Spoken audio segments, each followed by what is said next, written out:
it has happened again. The U.S. Secret Service says there has been another attempt to assassinate former President Donald Trump. The would-be assailant is in custody this morning. Let's bring in Fox's Doug Luzader joining us live in Washington, D.C. Doug, good morning.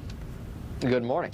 So there are renewed questions now about protection protocols because we know that there are kind of commercial streets right on either side of this golf course. Perhaps that's how he got in. We just don't know. But the question everybody's asking this morning is, how was he able to get in?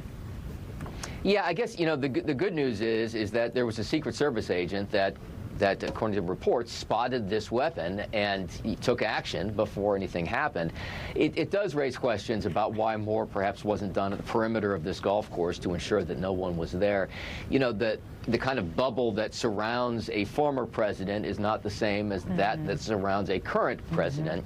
Now, you know, the thinking on that may change. It's difficult to say, but, you know, at some point, you can't close every single road around a former president.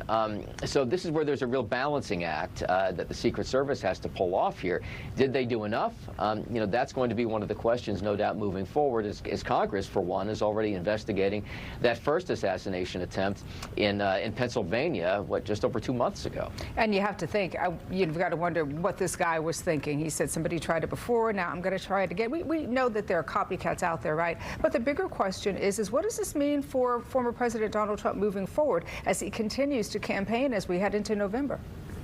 Well, there's no indication this is going to change the campaign schedule. We don't know anything as far as that's concerned.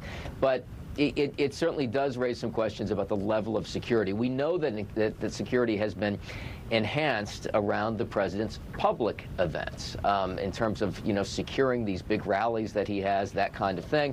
That's what happened during that first assassination attempt in Pennsylvania. It was at a big rally. This was different. I mean, this was a closed event. This wasn't something that was on the president's public schedule.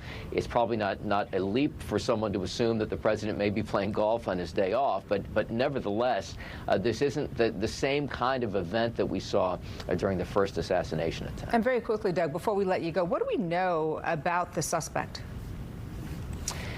Yeah, 58-year-old Ryan Routh, from most recently from Hawaii. He had also spent some time in North Carolina. His social media would indicate that he was a Harris Biden supporter, although there had been some previous statements that may have been positive toward President Trump. He had, according to the Associated Press, I believe, had donated to some Democratic causes.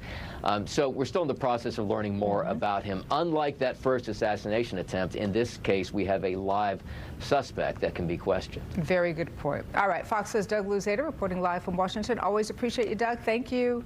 Thanks, Danielle.